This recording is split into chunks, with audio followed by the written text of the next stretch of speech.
Hey guys, for this video, I'll teach you how to add an echo to your TikTok videos. With this tutorial, you're gonna be able to add cool voice effects to your video. So, the first step, let's open TikTok. And now that we're here, tap on the plus button at the very bottom of the screen. So, tap on it. So, once you're here, let's say you're recording your video.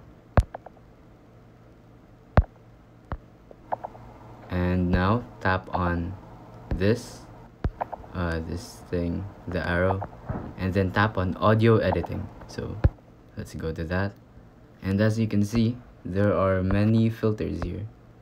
And for this video, I'm gonna be teaching you how to add an echo to your voice. So as you can see, there's echo right here. Just tap on that and you're good to go.